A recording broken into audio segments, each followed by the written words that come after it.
Hey, Rachel, what's up? Hi, I'm good. How are you? I'm great. What's up? Well, okay, so I have this habit of lying, and only until recently have I really felt, I don't know, convicted of it. I met my husband a few years ago, and I had told him that sometimes I lie and like make up stories, and only now I feel like I've really felt those like repercussions of it, just because we're so close, and you know. How long you been doing that? Like since I was a kid, I think. I mean, just even like with my parents, I was homeschooled, and like my mom wasn't super involved in my education, and so like she would, ask if I had gotten some homework done, and I just would say yes, and it wouldn't be done, and it was all okay. So is it? I mean, so people lie for all different reasons, right? You lie to Yeah, avoid punishment, for personal gain, but it sounds yeah. like you lie just as a way to maneuver through the world. Yeah, I think I think a lot of it is to protect myself, like for to either avoid punishment, or if I know someone, like I'm gonna say something that someone doesn't want to hear, I would just rather them hear what they want to hear. Why do you think And so little of you? Because um that stems from a place of you don't think what you're about to say has value or merit. yeah, this has actually been a common theme that I've noticed recently, that I often come back to I'm unworthy. Um But where does that come from? Who told you that?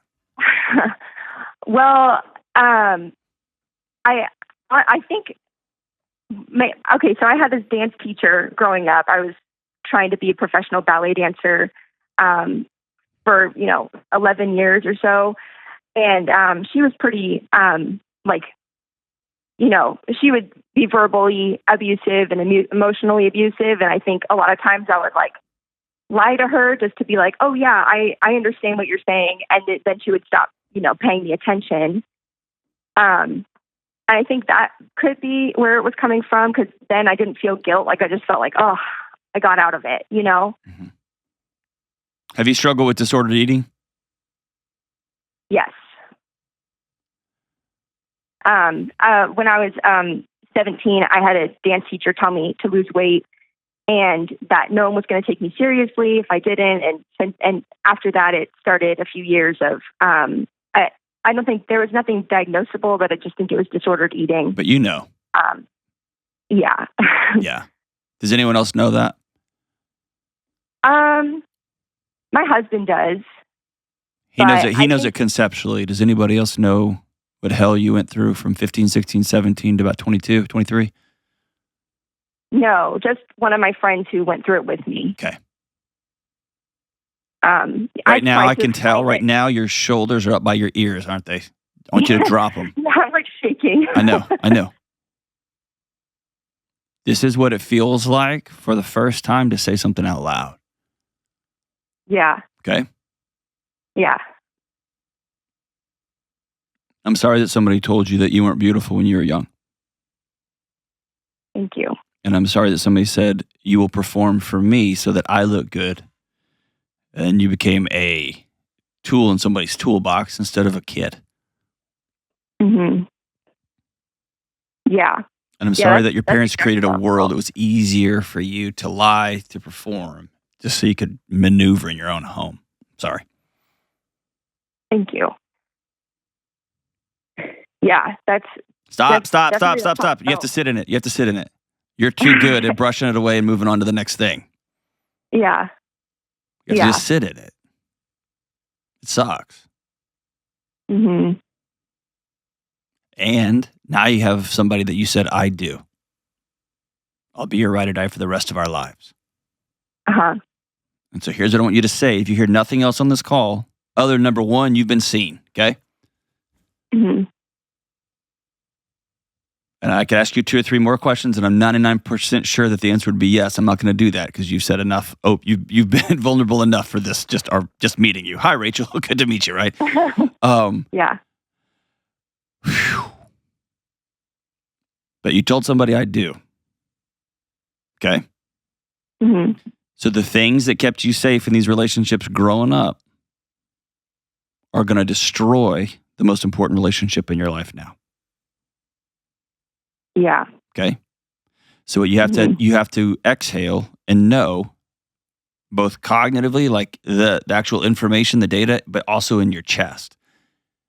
Mm-hmm. You have to know that I needed to maneuver around mom and dad a certain way. I needed to get myself out of abusive adult relationships when I was a teenager. Mm-hmm.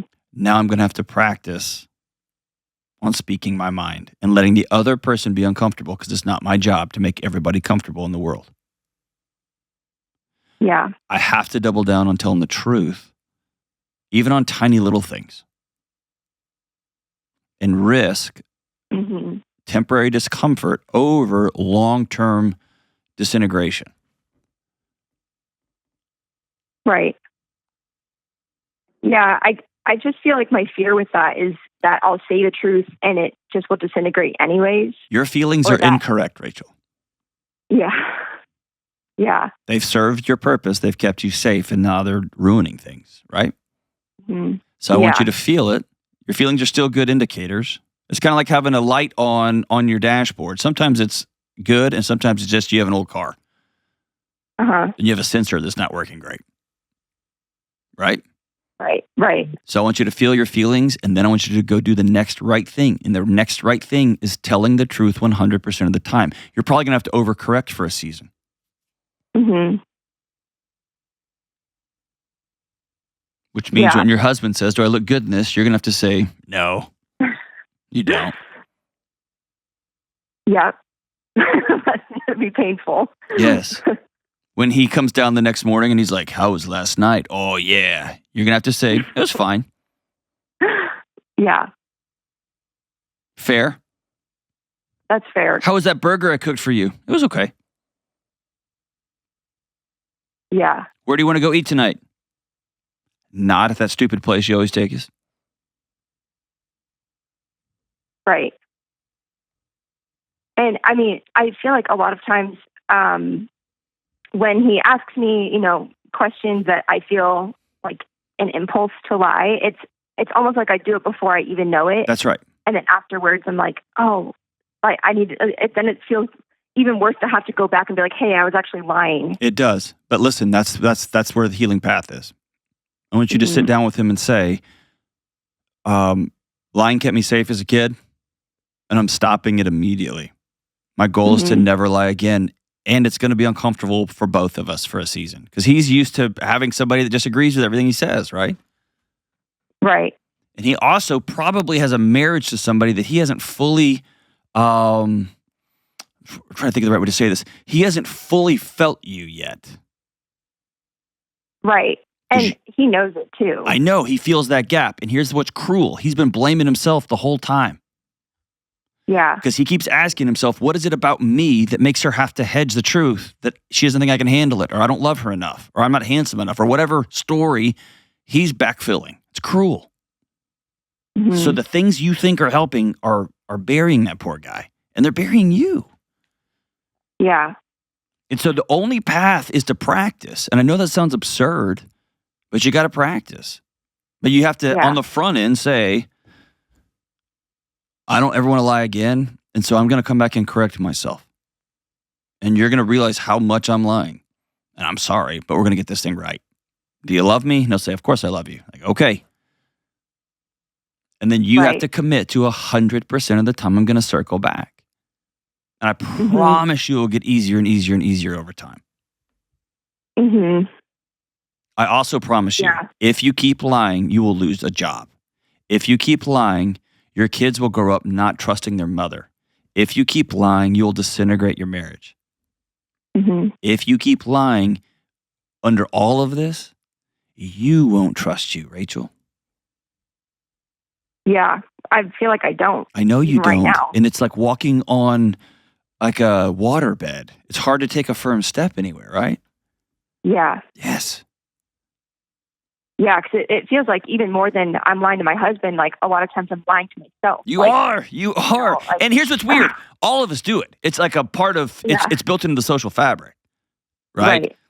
It's kind of like the time my buddy John told me I was messing with my lock and I couldn't get my front door to lock. And he was like, dude, your neighbors are great. Let's just go. And I was like, well, it's not for my neighbors. And he laughed and he goes, dude, your front door lock is so your neighbors don't come in your house. If a bad guy wants in your house, he's getting in your house. And I remember going, oh yeah, I've been lying to myself, right? We do that all the time, but Right. there's layers to it.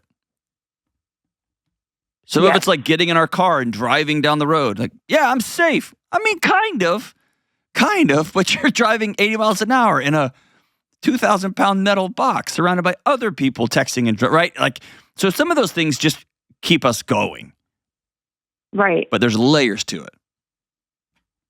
Mm-hmm. You still love your husband? Oh, yes, very much. We've only been married for a little over a year. Okay. Yes. No, That love will end shortly. I'm totally kidding. I'm kidding. That was awesome.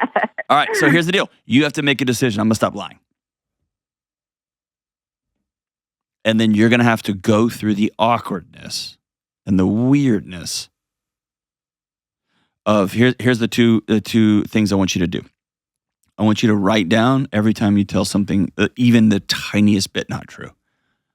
I'll be home in 10 minutes. You know it's going to be 30 minutes. The drive is 10 minutes, and you're not even done shopping yet. No, I like that shirt. You don't. The little things like that, all the way up to, hey, did you call that guy? Did you text him back? No. Do you want to go to Christmas with my parents? Of course. I want you to write down every one of those things. And then I want you to make a commitment to your husband. I'm going to check in with you, and I'm going to correct these things every single time. And my promise is if you will do this for a period of time, and I don't know, it's different for everybody, 15 days, 30 days, 60 days, you will begin to catch it as they come out. And here's what it will also do. It'll slow you down. It'll slow you down. One of the questions I wasn't going to ask you was, do you have any sort of emotional abuse at home, possibly physical abuse at home? And I'm not going to ask you that question, but I want you to think through it. Often a quick, I got to answer right this second, right now, ASAP, to brush this situation off was a way a kid keeps himself safe with emotionally unstable parents. And that may or may not be your story, but I want you to think through that. I want you to begin to pause before you answer. Just exhale. Make it a practice. Somebody asks you something, and let that breath be what re-energizes you. I'm worth the truth here. I'm going to say the right answer. No, I don't like X, Y, or Z. I don't like it. I don't care for it. I hate every person who, whatever. I don't. And there's such power and strength. And here's the other side. Like I said earlier, you're going to lose everything. Over time, you'll erode trust, you'll erode grace, you'll erode safety in all of the relationships you care about, most importantly, in you. And you're worth more. You're worth more. So today's the last day. Actually, yesterday was the last day. We're telling the truth from here on out. Rachel will be known as the woman who you can always count on. She'll tell you straight up. And man, in this current world where there is no truth anymore, you will shine like a lighthouse in a stormy ocean. Thanks for the call, Rachel.